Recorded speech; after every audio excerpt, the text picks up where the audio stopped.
What is up, guys, and welcome back to the Sweat It Out podcast. First of all, I just want to go and show some love. And once again, to all our audience out there, we appreciate you.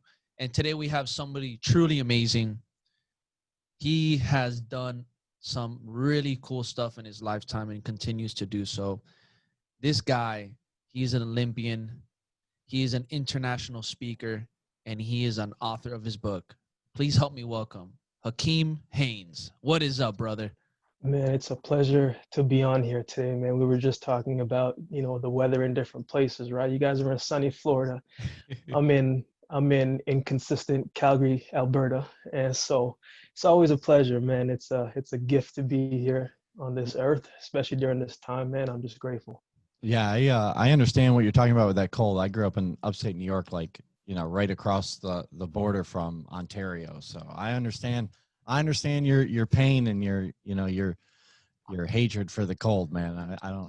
God bless you for keep doing it, Man, I'm trying to escape it, man. I'm trying to escape it. How did you get up there? Man, so that goes back to I was originally born in Jamaica. And so my uncle, he was in the army. And so back in the 90s, man, all you need is someone in a different country and you can kind of go there. So, at the time, Jamaica, where I grew up, was pretty rough, man. It was pretty tough, man. Like, just to give you some context, like the place where I grew up, there was 99 deaths in that area alone. Wow. A couple of years back, and that was the third highest rate. So it was at that time that my parents was like, man, Akeem, my dad said, Akeem, you can be a million and one things in a different country, but if you kind of stay here, you're limited. So for a year straight, he just worked and worked and worked and worked. And honestly, I don't know how a person can work 365 days out the year and not get sick. You know what I'm saying? He didn't take no days off. And so in 1998, my mom and I were on a plane to Yellowknife, Canada. And that's how we got here. Wow. I mean, it goes to show how much of, just from that one statement, how much of an impact your father must have had on your life, right? Like to get to where you've gotten to, you've had to work tirelessly day in and day out, to get to that type of level where, you're in the Olympics and you're, not only there, but competing and winning at the highest level. It's not only a testament to yourself, but to how you were raised and to your father. So, let's give a shout out to him. And yeah, man, he's man, my parents have done a lot, I really believe that when somebody looks at you, right? When somebody looks at you, they're going to see many things. They're going to see a lot of the external things. They'll say, oh, this person's strong. They got good hair. They got this color eyes. They got these features. But a lot of people don't see who invested and helped pull something outside of you and planted something in you. We did not get here by ourselves. That's why whenever I hear this, when someone says, oh, I'm self-made, nobody's self-made. Because even when you didn't think somebody was praying for you, somebody was maneuvering for you and trying to put the right energy into you. And for me, man, Maya Angelou has a quote that says, I come as one, but I stand with 10,000. And so for me, every time that I stepped on the track, every time that I stepped on the football field, every time that I was in training, every time that I was doing anything, I knew that it just wasn't about me. And that actually helped me get to where I was able to get to and helps me to this day. I think a lot of the times we get so stuck and so focused on ourselves during adversity. If you only think about yourself during adversity, you'll probably stop. But if you can think about something bigger than yourselves, if I overcome this, what could happen? 100%, man. I think just that first message you shared is already truly impactful for everybody listening today. I want to go in a little bit deep into that story of how you began, moving over, to a new country with your mom. How was that for you growing up? What kind of impact did that make for you? And what got you into becoming an Olympian and then obviously moving into speaking and writing a book? What was that process like? Well, man, in Jamaica, man, we don't got to worry about snow. You know what I'm saying? We don't got to worry about none of that. It's like I say, the only cold I get is when I open my freezer. Yeah. It makes you hard. It makes you hard as a person, right? I wish I had that same problem nowadays, man. That's why I'm But living in sunny Florida, man. Got out of that Hey, cold. come here and join us, man. You could do some podcasts live. I always, oh man, I I may always hold told you to my, that. I always told myself I was going to strap a snow shovel to the side of my truck. And once I got to a place where they didn't know what that was, I was home. Oh man, I know that 100%. Yeah. But man, so some of the things that I had to overcome when I came to a different country is just the English barrier, right? Like I was speaking Patois, which is the Jamaican language, and it was a culture shock, right? Like I didn't know what, for example, like dogs in Jamaica, dogs are more of a protection thing, right? So when I came to Canada and I saw dogs in the homes, I was like, wait a minute, what y'all doing? Like this is okay over here? He's like, You guys, whoa. you guys have the dogs on the couches over here, and nobody, Yeah. right? Nobody's So gonna attack yeah, me. so that was different for me. The learning was different for me. The education was different for me. And so in Yellowknife, right? Yellowknife is much smaller than Calgary, much colder. Yellowknife is probably about 23,000 people, while Calgary is about 1.2 million now.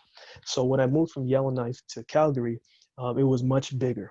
I got introduced to a lot more. I started to see, man, these other people have these other sports. You got football over here, you got baseball over here, you got soccer over here. And I'm thinking to myself, I said, man, there might be an opportunity here, but I didn't know that. I didn't necessarily know like how I got introduced to football. I came to school one day and one of my friends was like, hey man, do you want to try for football? I said, football? Like soccer, because football is soccer in Jamaica, right? And he says, no, not soccer. And so he pulls up this thing on the computer of literally these guys in helmets hitting into each other. I said, you expect me to go and do that? I said, that looks like torture. I'm not about to do that. But he showed me a flyer, right? And on the flyer, it said, there's football tryouts for this team. But if you come to the football tryouts, you will get a chocolate chip, you will get a milkshake, and you will get a burger. Wow. Look, I was going for the burger. You know what I'm saying? I didn't care too I much wish about my football. football team offered that. Jeez. I'm surprised they didn't try to put some hockey skates on you and throw a stick in your hand, get you on the ice, Yeah. man. Being in Calgary, with the flames there. You know what it is, man? If I could skate, I'll probably be in there. I'll probably be in there. It was too Um, expensive for my family. I was a big hockey, my family's big into hockey, and it's just like it got to a point my mom's like, I can just buy you a pair of basketball shoes and you can get the rest of the clothes from the school. Like you're going to play basketball. You're done playing hockey. I can't afford $1,000 skates every other year. you're not doing that. Yeah. But man, so there was two defining moments when I was 13 that literally cultivated this mindset. So when I was 13, right, talking about that same football opportunity. So I got to that football field and things was going well. I had never played football ever in my life. And I would go to the field and I would run. I didn't have any shoes. And my coach would say, Akeem, where's your football cleats? I'm like, I don't know what those are, coach. And he would say, man, why do you keep on falling? I said, because I don't know. I said, this whole falling down thing is kind of my game plan, right? Like nobody thinks about that. And so he calls me in the office one day and he says, man, these are for you. I said, you mean these cleats right here? They got these white Nikes. And I said, coach, I can't take these. He's like, what do you mean? I was like, coach, where I come from, like people don't just help you just to help you, right? It's where I come from. You pat me on my back and I'm gonna need something down the road. So he said, all I need from you is to go and get this football paperwork filled out, this physical, go get it done. Call my mom. We go to get the physical done later the next day. So as we're going to the doctor to get the physical, he checks me out, right? He puts the stethoscope on me and he says, Akeem, how you feeling? I said, I'm feeling good. How is football going? Football is going good. He was like, do you have problems recovering? I'm like, no. So he's checking me out and he puts the stethoscope on my heart and he says, man, are you sure you don't have issues like breathing and recovering? I said, no, sir. And he looks at my mom and he says, I can't clear you to play. I said, what you mean you can't clear me to play? This is not what my coach said. My coach said, I'll give you this form, you check me out, and I play football. And he says, man, I can't clear you to play because I found a regular heartbeat. I said, what? I said, what is that?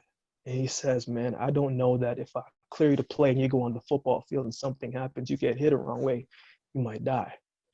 And at that moment, I still didn't know what it was. But the thing that hurt me the most was that my mom knew that she couldn't do anything for me.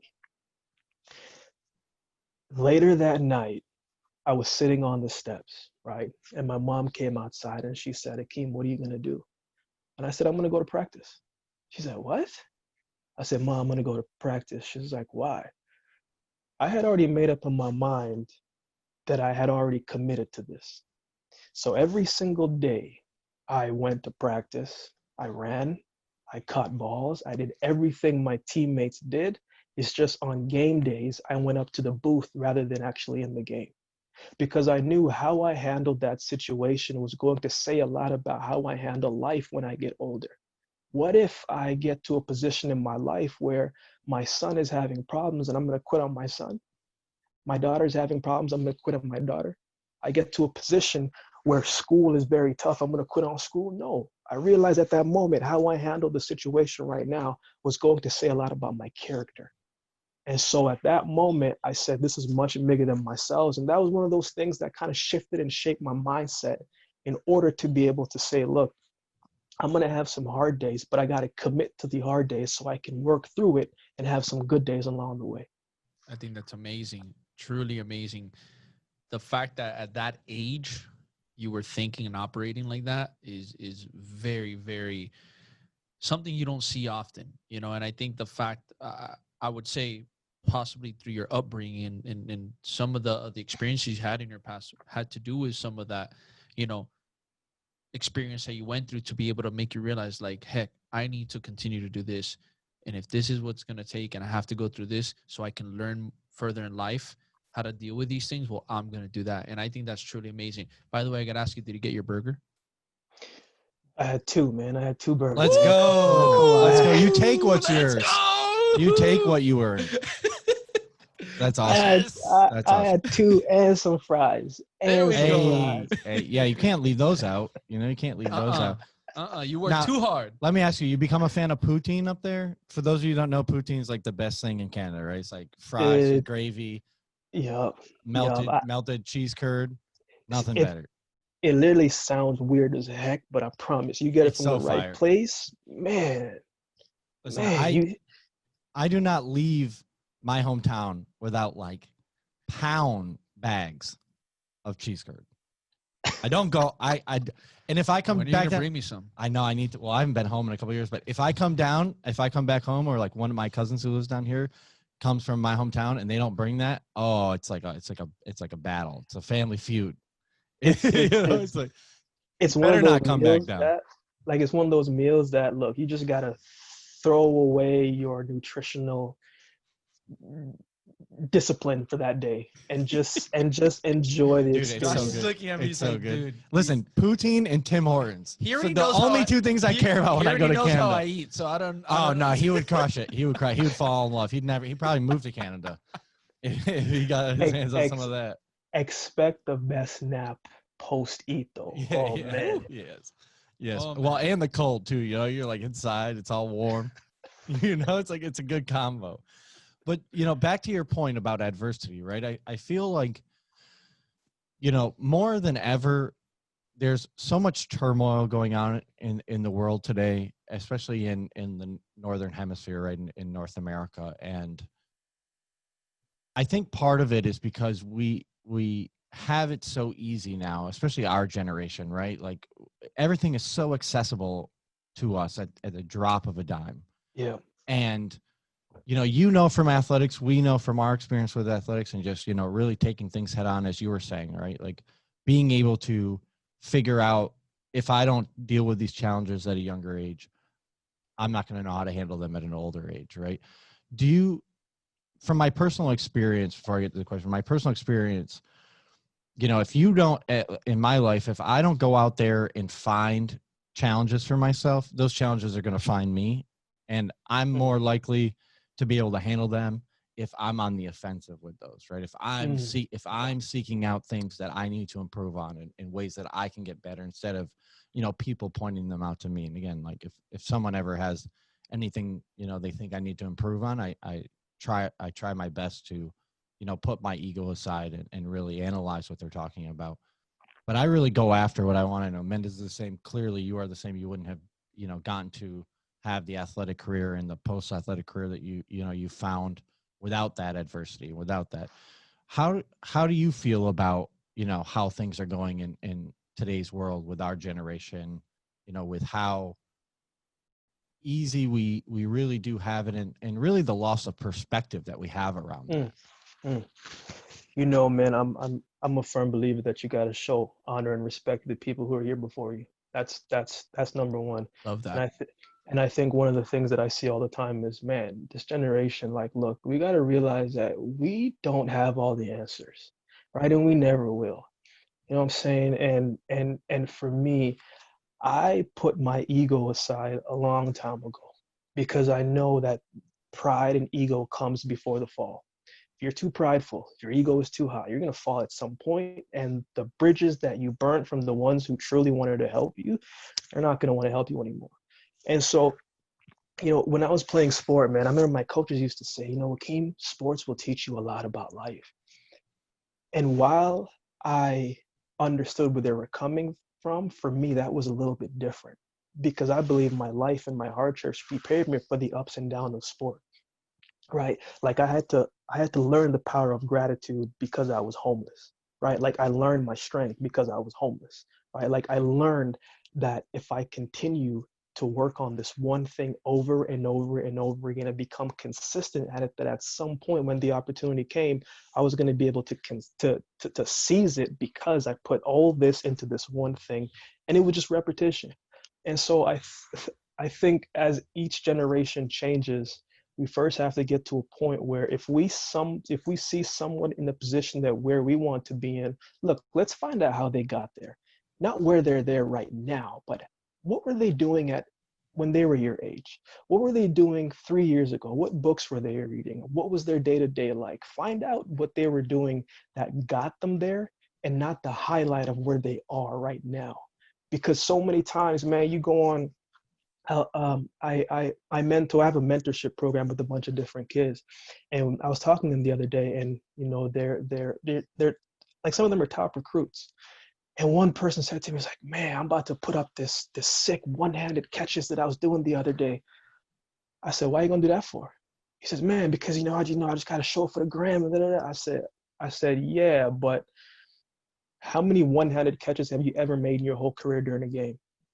He says, "Well, probably like 3."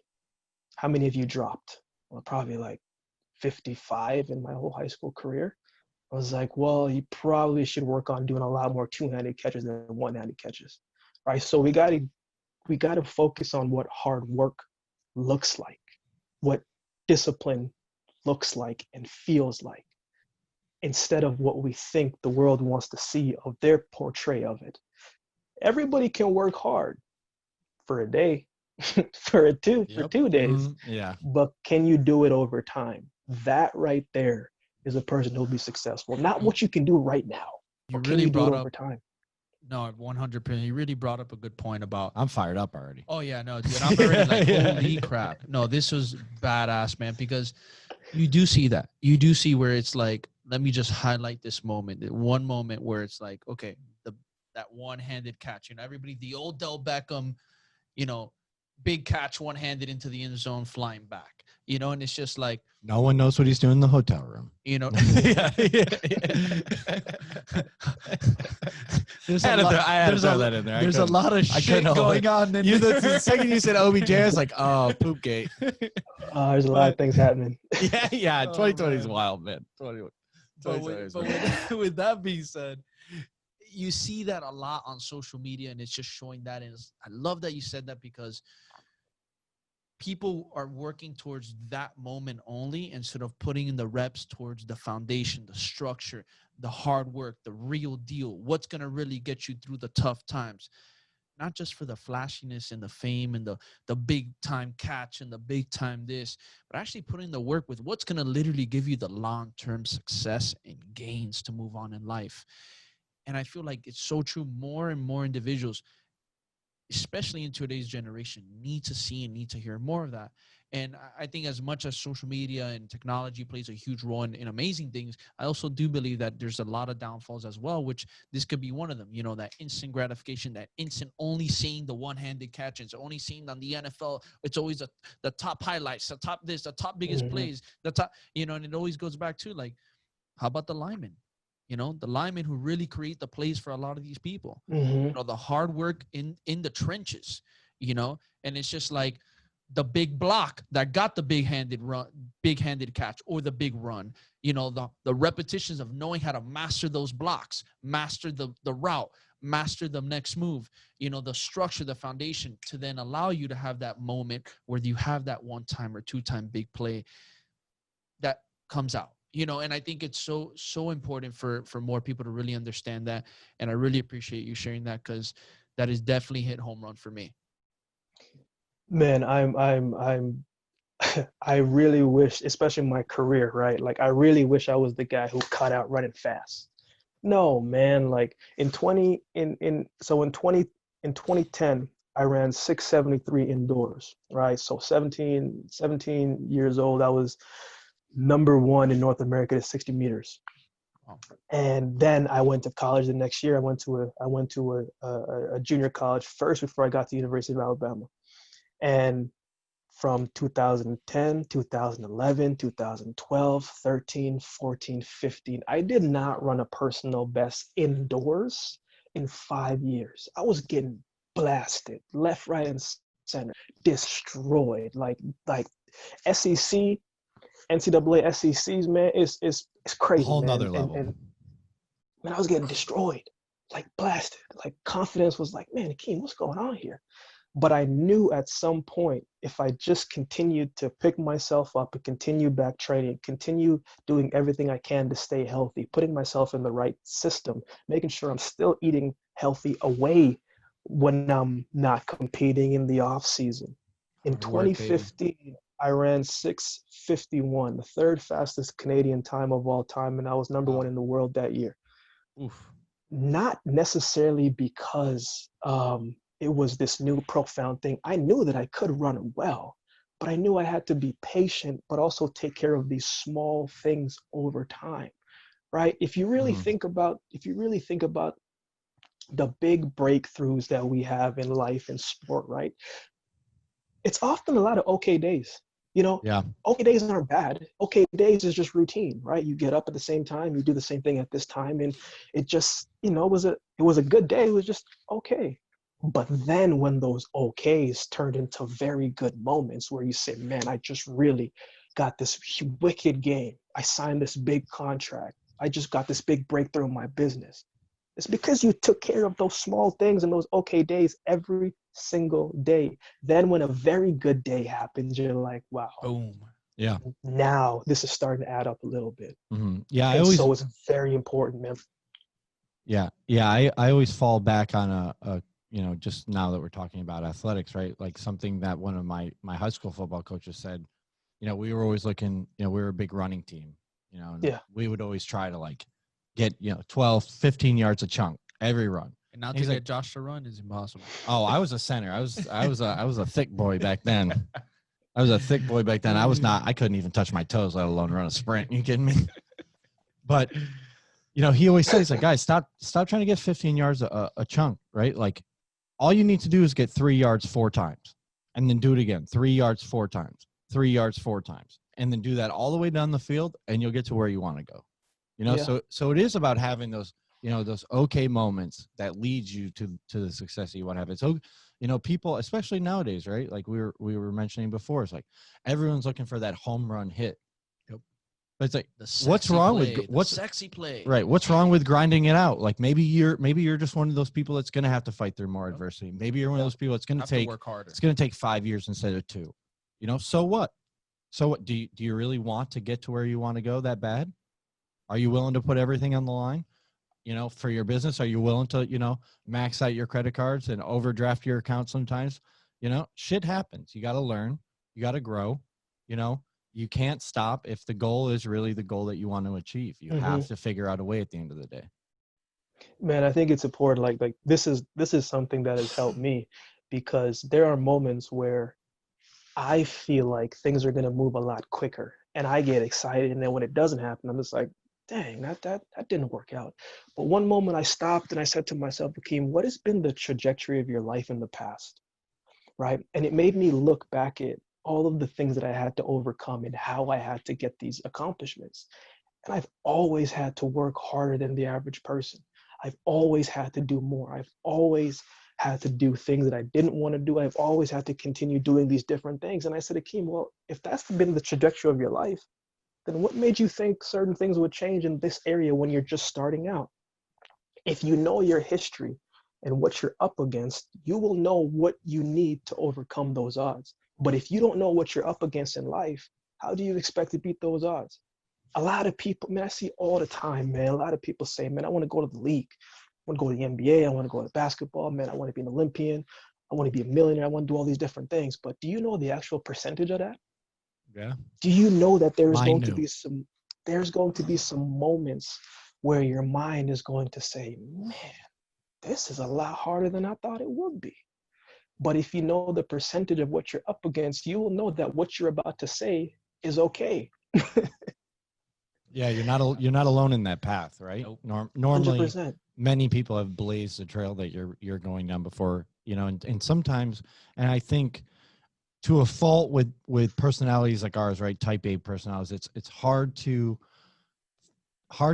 accept that you need help, right? Like you were talking about Man, before, the fact that 10,000 people or so many people, we talk about it all the time off the podcast, just about, like you were saying, looking back and going, wow, like, I couldn't, if this one person didn't point me in this direction, if my high school 10th grade business teacher didn't tell me, well, maybe you should look into like physical therapy, I would have never gone down the path that I'd gone down. I would have gone into finance or something else, and who knows what would have happened. I probably would have killed myself, like sitting at a desk all day, so if it really though, yeah, really, like I can't, I 100%. spend more time on my phone, my computer now than I ever thought I had. And it's, luckily I'm older and I can understand it's just part of business, but back then, like, it would have drove me crazy, but if it Yeah, wasn't for her taking her time out of her day, to stay with me after school, to look up, my interests and talk to me about those things, I would have never saw,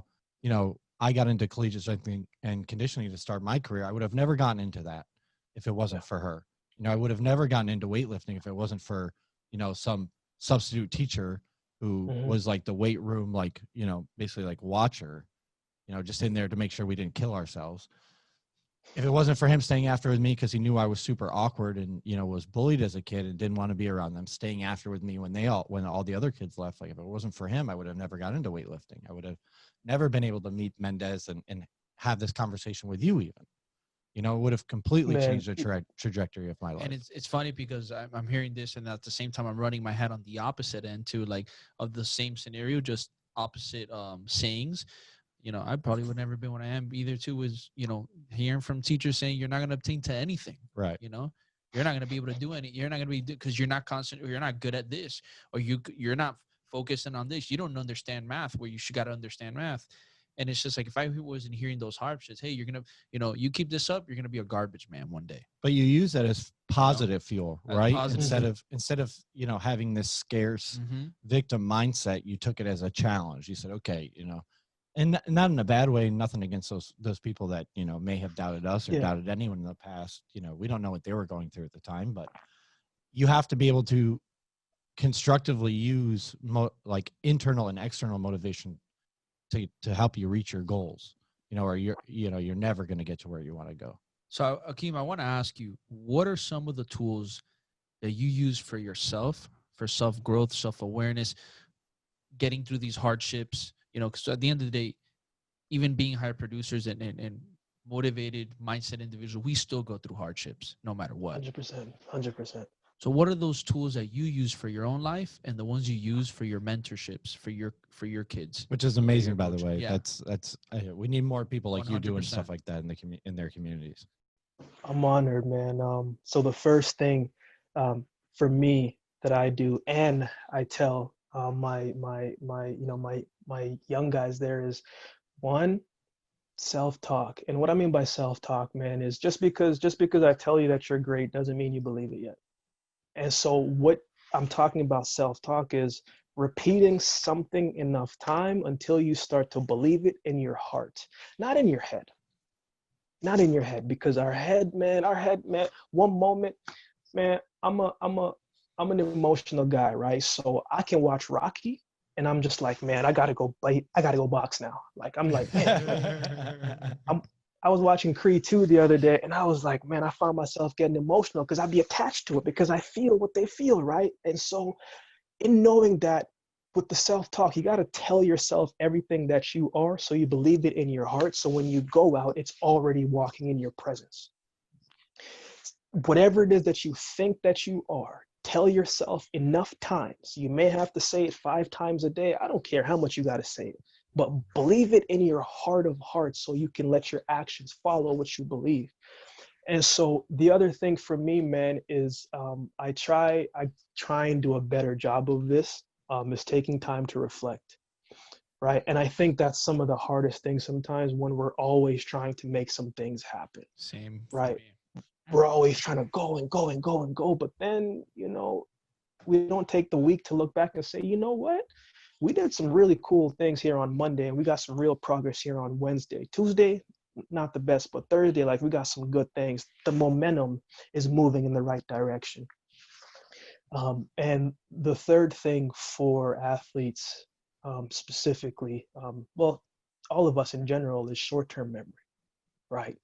We have to be able to get to a point where we allow a loss to be a loss and take the good from the loss and move on from the loss. I used to be the type of person, man, where if I got beat in a race, if I lost a football game, I would hold on to it like nobody's business. Don't talk to me. I don't want to hear Akeem, good game. No, we lost. Like, and I would hold that. And a breakthrough happened in my track and field career when I said, wait a minute, Akeem. This is when I was at Alabama. I said, wait a minute, Akeem. What is the good that happened in this race? Well, I had a good, strong, solid 40 meters, but I didn't hold my finish very well. Well, take that positive from that 40 meters, apply it next time to your training. But what that really was doing was it was training my mind to find something positive in a negative. If we only see the negative, we'll never see what we need to improve on. And so, but if you can take a negative situation and say, man, I dominated in this area, but I got to clean these areas up. But at least I have something that I can feel good about and attack it, and it changes my perspective. So those are all the things that, man, I continue. There's many more, but those are probably the main ones that I continue to practice myself and I share with other people, right? And it's just trying to find the good in every situation, right? Because if we only focus on the problem, we'll never find the solution. I agree with everything you said, and I really loved how you mentioned reflect. I know I've even told Josh. I actually had one of my old coaches on here, and if it wasn't for her showing me who I'm always go, dream of this, do this. Oh, trust me on that one. Trust me on that one, buddy. I still am. But I used to never take time to actually appreciate the work I would do. And I worked with her for a year, and she was like, hey, Anthony, have you ever sat back and actually thought about all the wins you've had? She's like, I guarantee you can't even count them. And I was like, no. I was like, I'm thinking already what I got to do next. I'm like, I got to do more. And she opened up a binder, and she's like, look. And I was like, what is that? And she's like, I literally wrote down and printed out all the wins that you wanted to accomplish during our coaching session for a whole entire Wow. year. And Shout I out was to her, like, man. Oh, she's a beast. Holy shit. I was like, Wow. and I couldn't believe I did all that. She's like, she goes, you did all this in 1 year, right? And I was like, no. She's like, yeah. She's like, take some time for yourself a day. Give yourself love. Thank yourself. Be happy. And give that light to yourself because you deserve that, because you did this. Wow. And I would Wow. never do that. And Wow, it was man. really, it felt great because there is nothing wrong with doing that. And if anything, it actually, the turnaround actually made me hungrier Mm-hmm. in a different way. And it just opened my mind up in a completely different way and approached to whatever next I wanted to attack. But in such a non-stressful factor where it wasn't about like just because I have to get to the next scene, but it was more because just like this is now in front of me, and this made me realize that I'm capable of achieving the things I want to achieve.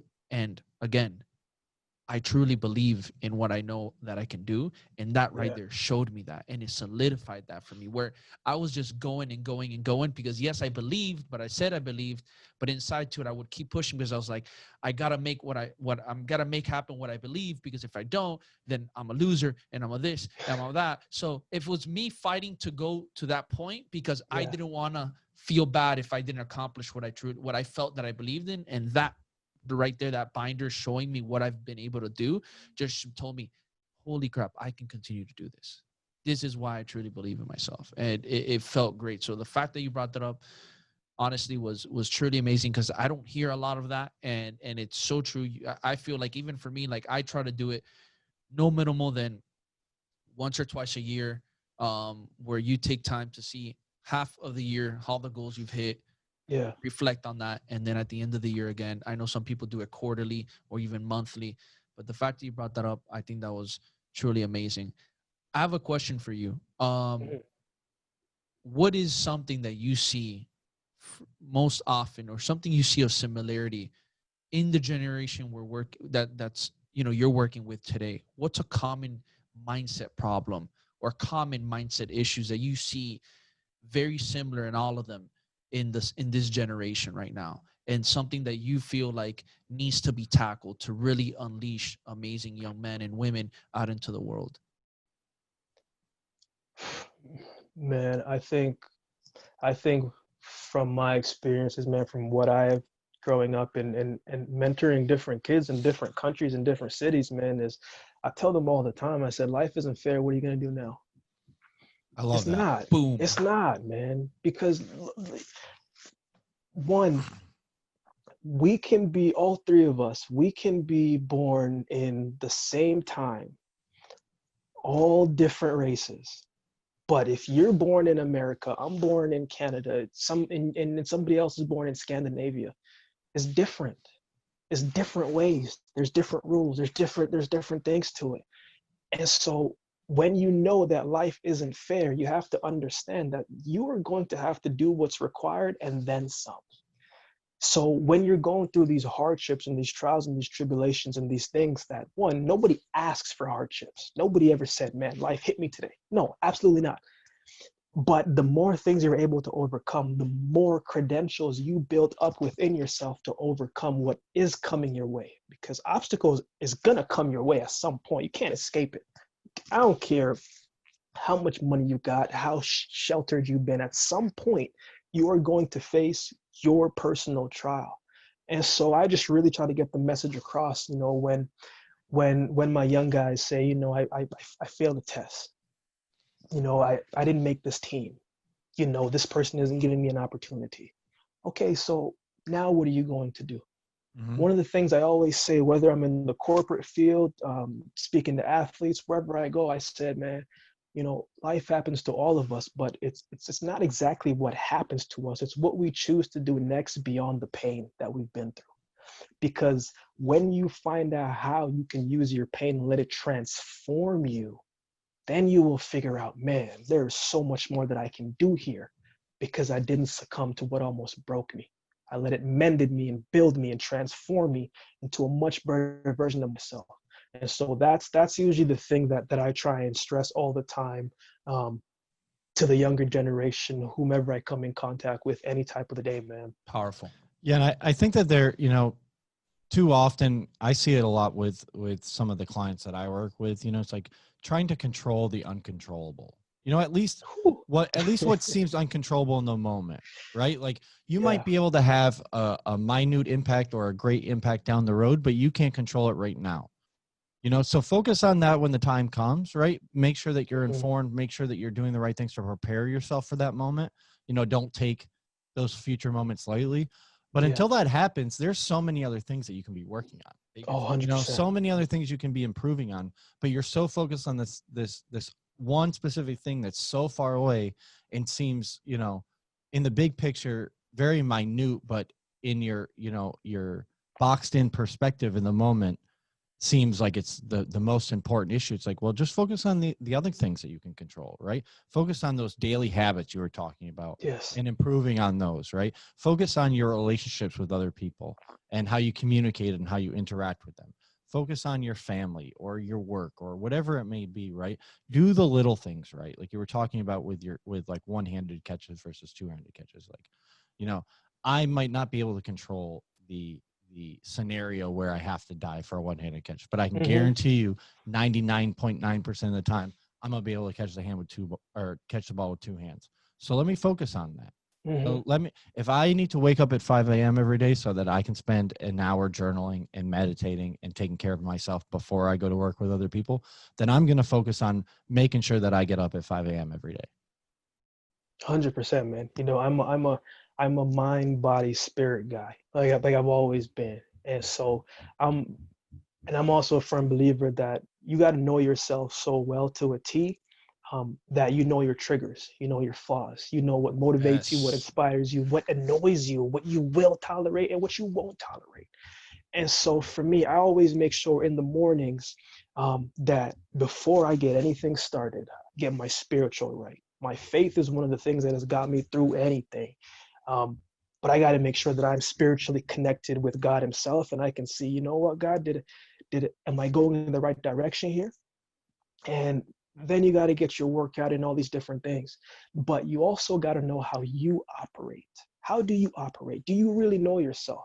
Not the you in front of people. That's not the person I'm talking about, but the you behind closed doors. Because the you behind closed doors, once you build that, once you truly get in tune with the real you will be able to thrive in any environment just by being yourself.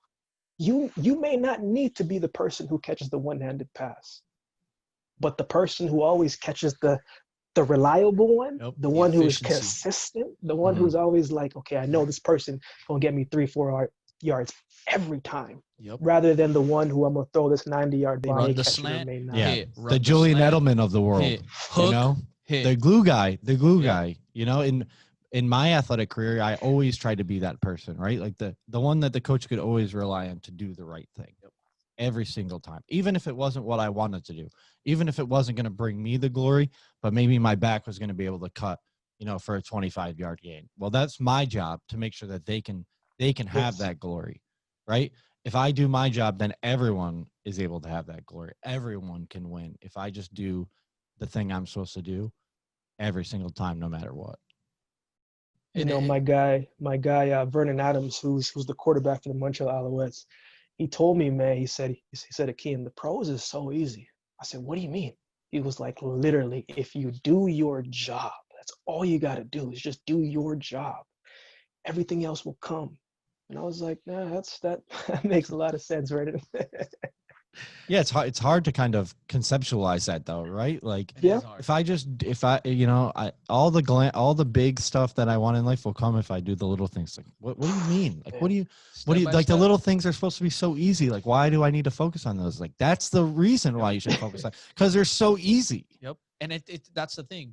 They're so easy, we make them hard. And most people do, because they can't literally encompass the fact that it's so easy. And they can't believe that that's actually what's going to make me successful. No, that can't be, and it goes back to, when we've worked with our clients, it's like nutritional habits, daily habits to incorporate into their lifestyle. Like literally, like just drink an extra glass of water every day, just add some broccoli to your dinner. And let's see how that works for you. Yeah. That's it. Just one meal. Yeah. Oh, you ordered pizza for dinner? Well, I'm pretty sure there was a salad on Uber Eats too. Like you could have just, scrolled down a little bit and it would have been right there for you. Or you were eating 3 slices. Hey, can we eat 2 now? Yeah. Let's start off with that. Let's just start off with that.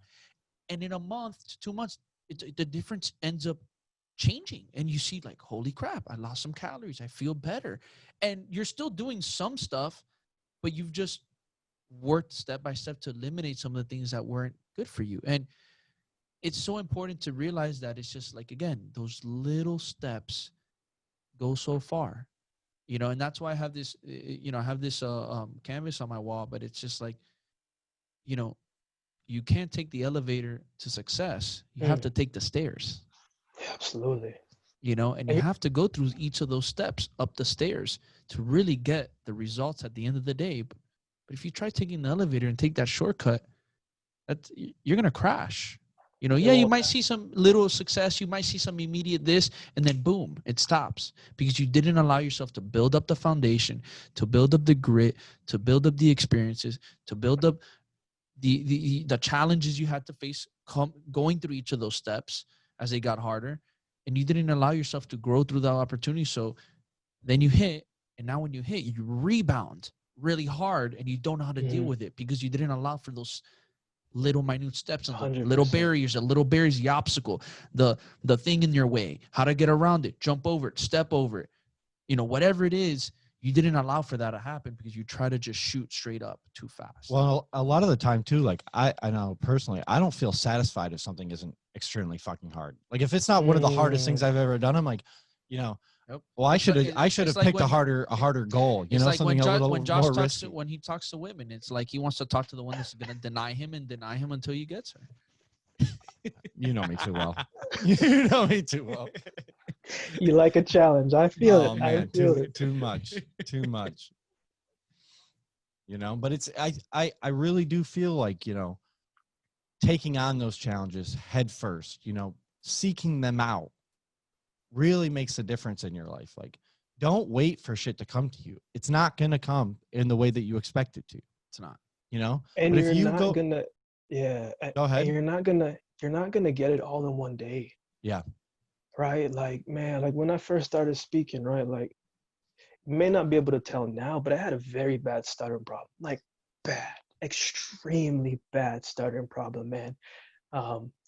And I had to teach myself how to formulate a speech. I had to teach myself how to formulate context and put things in an understanding way that I could understand it and I could teach it. I wanted to get a better vocabulary, so I started reading the dictionary. I started learning a word a day. I needed to become a better reader because I wasn't pertaining information very well, but I wanted to become a better reader so I could read at a faster rate. So I said, you know what, I'm going to read a book a week. And so one year I read 67 books. And it didn't necessarily start because I wanted to say I read this big number. No, I just wanted to become a better reader. And I knew that if I wanted to become a better reader, what do you got to do? You got to read. Oh, yeah. Right? You want to write a book, you got to write. Whatever that you want to do, you got to form a habit for it. But the thing about habits, and this is why I say, man, if you truly want to succeed, you got to create the right habits, because there are bad habits as well too. For sure. There are habits that you want to create. You want to, like you said, you want to, lose some weight. You add in the broccoli, you drink more water, you do all these different things, but you do it one day, then you do it 2 days, then you do it 3. Oh, I did it 4. I could probably do it for a week. Oh man, I made a week. Okay, what about 14 days? What about 21? You'd be surprised how one habit can take you from a week to 3 to 4 months if you focus on that one habit that day. You know what I'm saying? So success, man, every goal that we have, we're not going to get it all in one day. I wish we did. That's the thing. That math don't add up. A lot of people can't believe the fact that that's what gets you successful and what makes you successful. They think it's this red magic pill, this secret sauce that people are hiding from people. And at the end of the day, it's the reps, the hard work, the step-by-step process, going back over and over again of you got to put in the little steps, the little work to get into the moment that you want, and if you don't do that, guys, you're not going to get there, and whatever it is that you want to do, I always reference, look at Michael Jordan getting cut off the high school team. What do? He went home, cried for like an hour or two. He said he got his ass up and then he started playing basketball, and there's nothing wrong with feeling bad and feeling and hurting for the moment. All right, hurt for that moment, feel, you're human, but now it's time to put in the work. Now it's time to get your ass up and do what you got to do, the proper steps to be able to get you to where you want to be. And Jordan became that because he was putting in 8 hours a day of basketball. And he said he got so good at free throws because he would spend a certain amount of hours just shooting free throws. That's all he would do, and it's just like repetition. There's no rocket science, brain science to it. It's just repetition, and look at yourself, like somebody who came from another country, didn't even speak English, and now is a speaker. Man, you know what I mean? And this, you put in the reps. You put in the reps. I tell my siblings all the time. I have a 8-year-old sister, 11-year-old brother, and I've been telling them this since they were like 2, 3 years old. Probably didn't understand a word that I was saying, but I was like, why are you? I was like, when you guys cry, tell me why you're crying.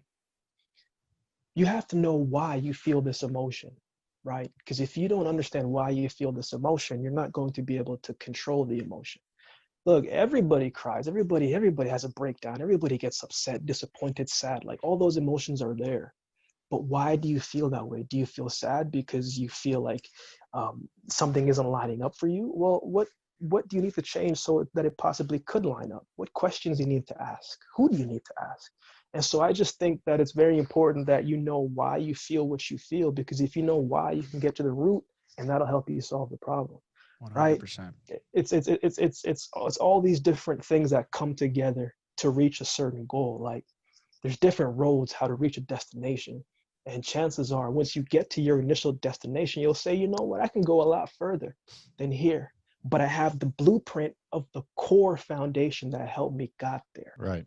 Yeah. And I think a big thing that we've been really talking about, the underlying thing, is like communication, right? Like, and people always tend to focus on, oh, communications with others, communication with the group. But like, well, how are you communicating with yourself? What's the internal dialogue that you're telling yourself, right?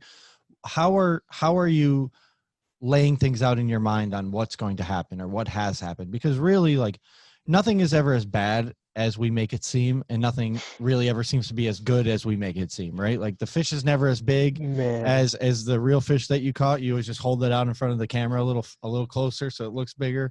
You know, and same thing if it's a small if it's a big catch, like, so how in mental health has been so stigmatized in the world, especially in social media, where you always have to put on this like fake persona and edit your photos so you're a little taller, a little thinner, or I have to turn my body in a certain way so I look more shredded. It's like, well, it's okay to have a little bit of a gut every now and then. Like when I sit down, I got some Michelin rolls. Like it's okay, but when I stand up, I feel I'm a little sexier. Girls might want to look at me a little more. Josh just sends me his best angle pictures. That's why. Oh, all the time. And again, swipe up links to my OnlyFans, but we all gotta have that. Hey, we all gotta have that one person that we trust, man. Yeah, but how do you get these young kids that you work with to be able to reframe their mindset, right, so that they can really see the positives inside of those dark days and be able to understand that when they do have those good days, it's not always going to be that way, and you have to keep plugging along.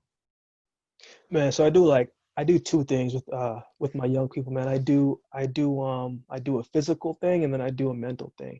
And the first physical thing that I see, man, you go on anywhere, social media, you got some guys and girls who are just shredded. And you're just like, whoa, man, how long y'all been working out? But body types are different as well too, right? And so many times we see imperfection within ourselves, but I'm just like, tell me one quality physically that you like about yourself, depending on what they do. Right. And then they'll usually muffle across and say, I was like, did you get a new haircut today? Did you do something with your hair? Like, yeah. I'm like, man, that's it's nothing better than a fresh cut. Hook me up with your person. Like they got you right. Did you get your hairstyle a different way? Different things. But then I take them across and I say, okay, what did go right today? And they'll sit and look and think like, man, I don't know. I was like, no. You're thinking too big. No. What went right today? And they usually say, oh man, I don't know. Okay, let's walk through it. How did you wake up? What did you wake up in? A bed. Oh, wow. It's a blessing, right? Yeah. Did you have clothes on when you woke up? Yeah. Wow. I know what it feels like not to have clothes. And you woke up in a bed and you have clothes. Did you brush your teeth? Did you have hot water? Yeah, I did. Oh, wow. There's a lot of people in different countries who don't have hot, clean water. Yep. But you do. We have to get to a point where we show people how to appreciate what you have first. We all want something. There's nothing wrong with wanting something. I think once you get to a level, an age where you can formulate what the world kind of looks like, you should want something. But what makes you think that you will keep what you want if you aren't appreciative of what you have already? let's start with gratitude before we start anywhere else. If you get to a point where I say, man, I'm so glad that I have this. Okay, I may not be the fastest person, but I'm pretty agile in these areas. I may not have the biggest hands. I may not have these physical features, but let's work with what I have here. I know that I can show up every single day. That is my superpower because I can commit to that. Too many times we focus on our weaknesses rather than highlighting our strengths. Acknowledge the weaknesses. They're there. We all have them. But let's work with what we got here so we can shadow and slow down our weaknesses a little bit more.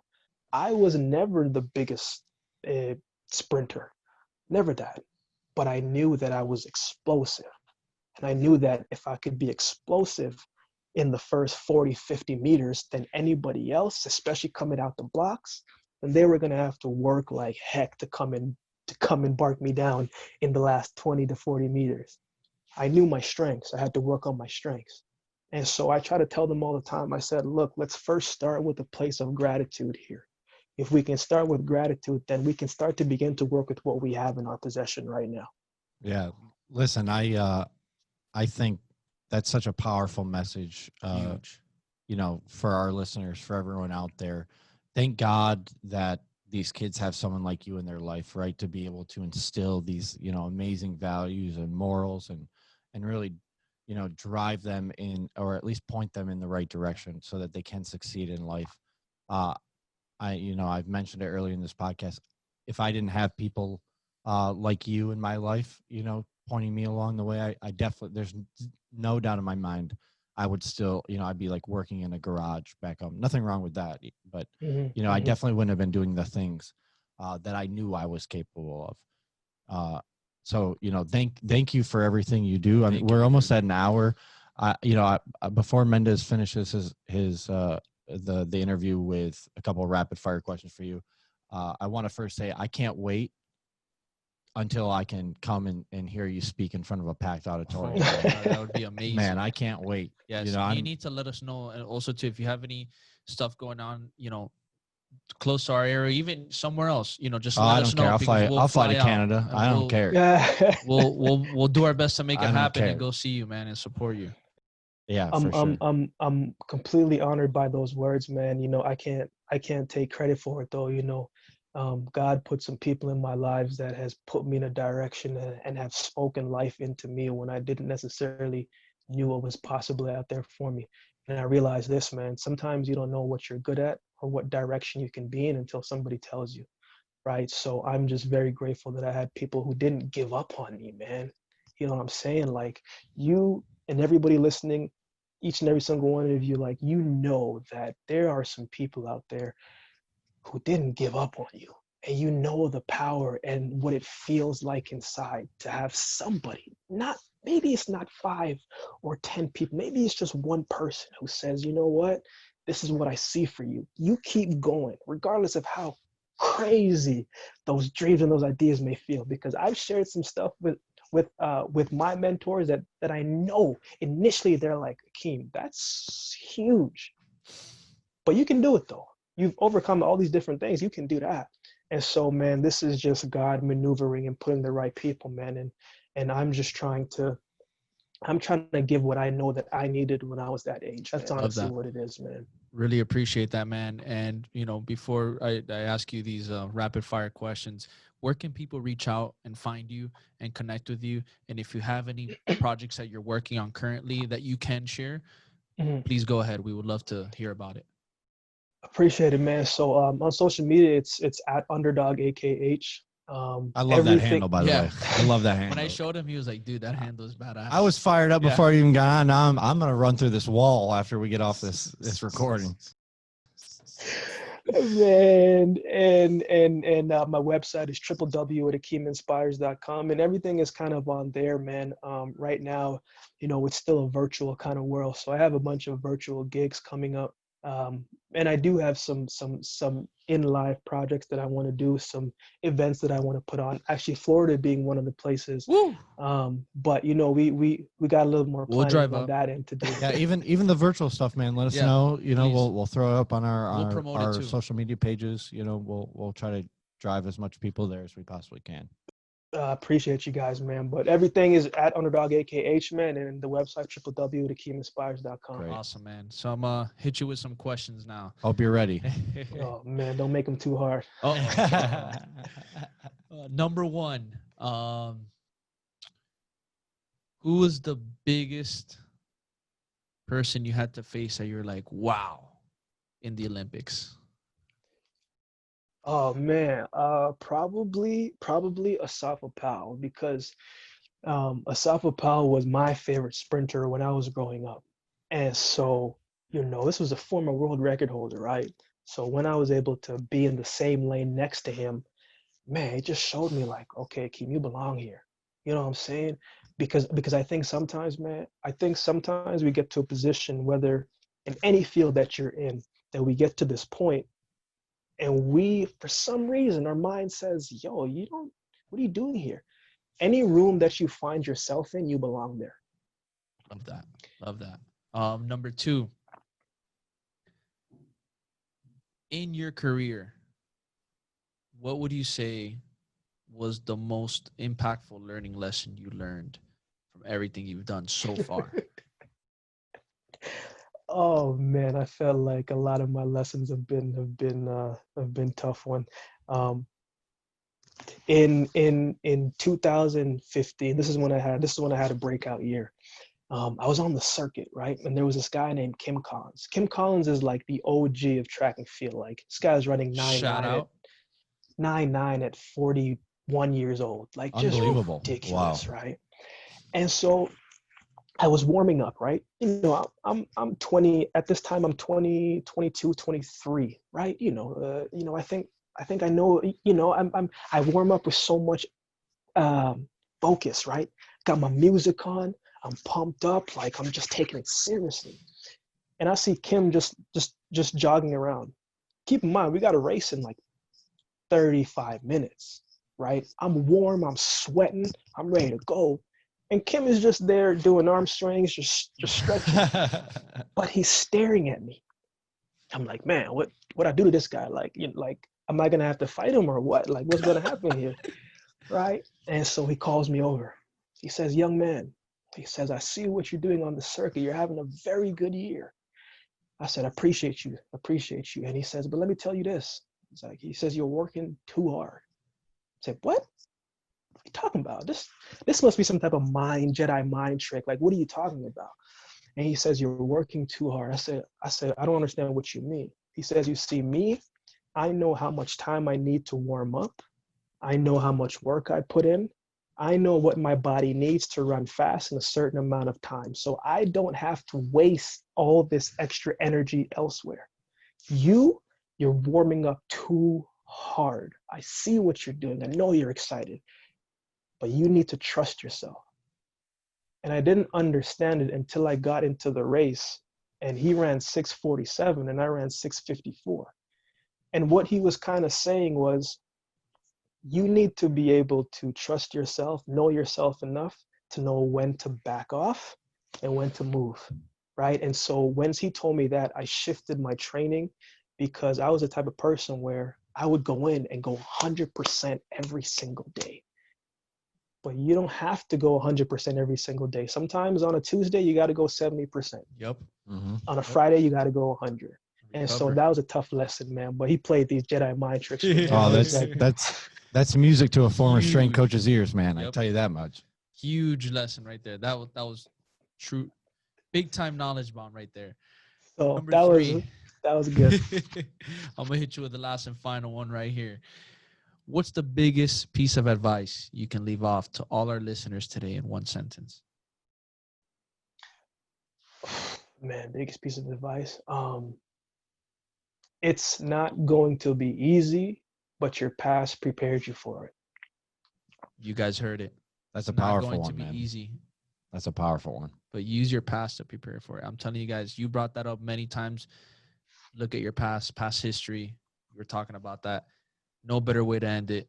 My brother Akeem, I appreciate you so much. Josh appreciates you, and I'm sure 100%, everybody else out here 1000%. appreciates you truly for just dropping the amazing value and life experience lessons that you have brought into this podcast and have gone through in your life to be able to share with others and really impact the world. So, brother, keep doing what you're doing. We're here to support you 100%, and much love, man. Yeah, thank you, Man, brother. I appreciate you guys having me on. Like I said, man, I have a lot of respect and admiration for what you guys are doing Thank you, man. during the time you're doing it, man. So any way that I can best support moving forward, just let me know, man. It's been a pleasure. Yeah, we appreciate you. brother. All right, guys. Until next time. See y'all later. Woo.